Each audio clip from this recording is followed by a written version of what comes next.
Okay, it's about 50 minutes because of I promised that I'm gonna finish um, subject on the tribe of Dan, tribe of Israel. So it is almost because I was not gonna do it, but it's still almost going to be finished. So I'm going to finish my reading. Professor Dr. John Philip Cohen, Cohane, Cohen, born in New York, New Haven, Connecticut, was an archaeologist for the University of Pennsylvania. He later moved to Ireland to become an author on books on etymology and ancient astronaut themes.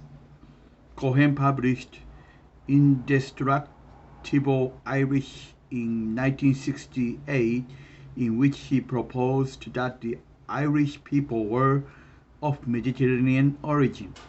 In the book, he claimed that the original book stock in England, Ireland, Scotland, and Wales is Semitic. Cohen also published the key, a stuttering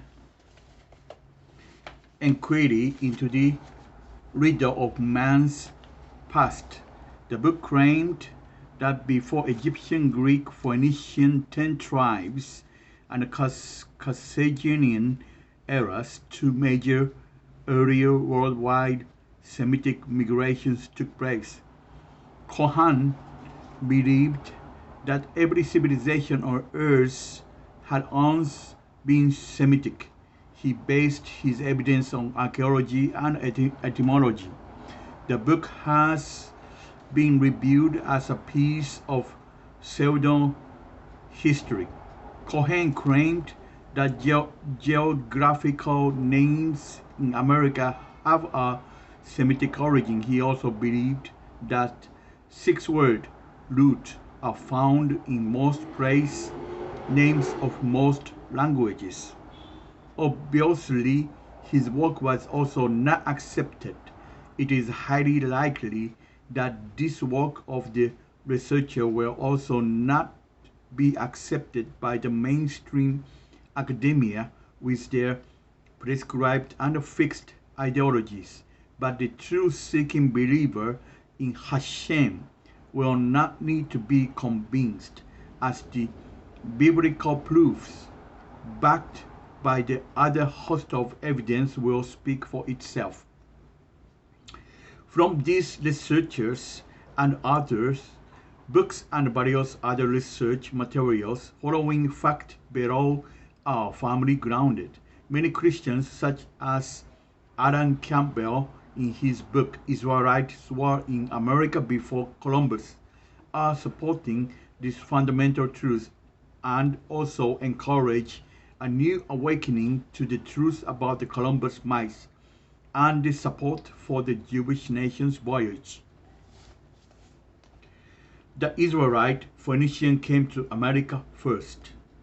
As proven, the term Israelite Phoenicians covers the seafaring peoples based in the ancient cities of Tyre and Sidon, controlled and inhabited by the Israelite, more specifically the sea-roving Israelite tribe of Dan, Asher, and Zebulun, whose tribal territories in Canaan were adjacent to these port city-states on the East Mediterranean coastline.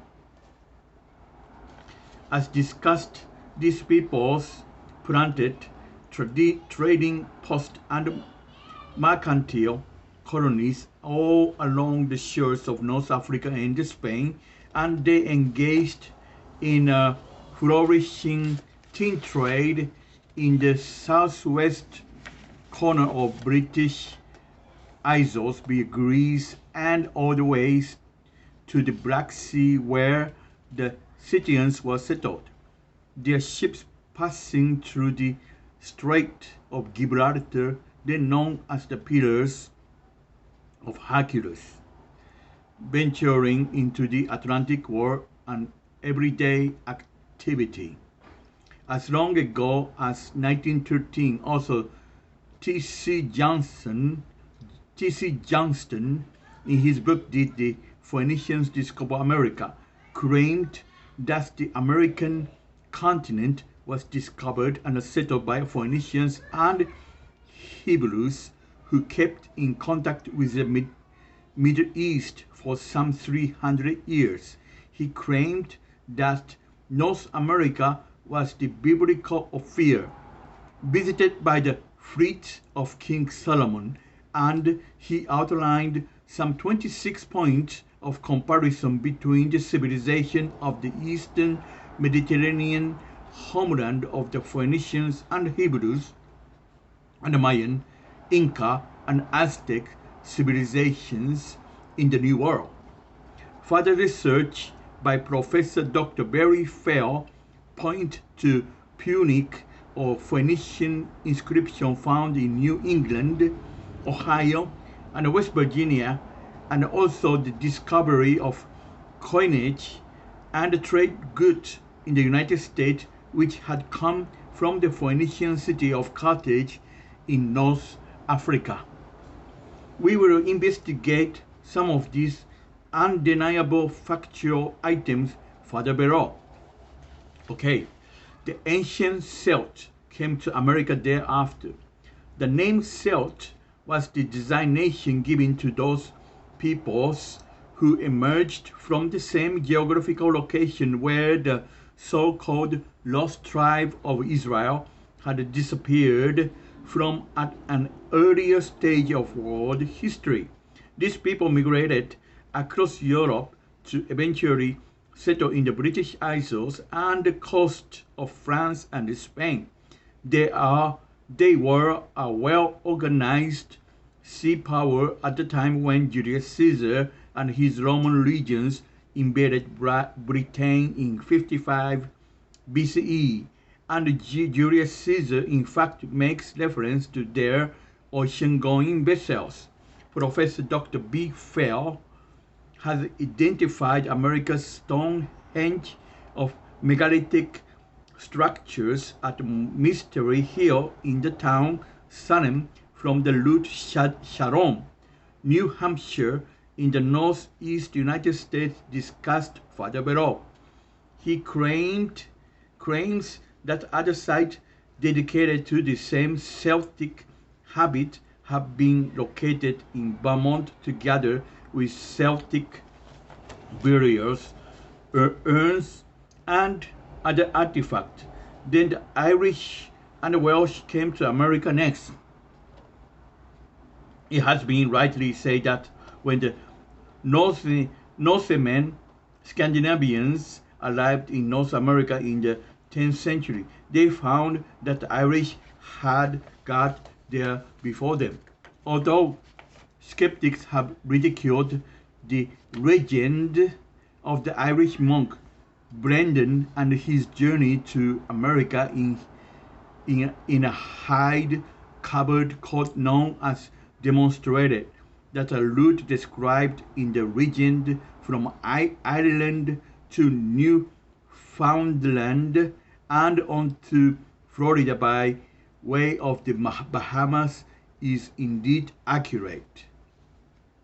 It also seems likely that Cowdies from the ancient Celtic church in Ireland, fleeing the sea lanes of the still pagan Vikings, followed Brendan's route, seeking refuge first in Iceland, then Greenland, Newfoundland, and finally deep into North America, where they disappeared, perhaps giving rise to the trade traditions common to the Aztecs, Incas, and Mayas of visit by bearded white men.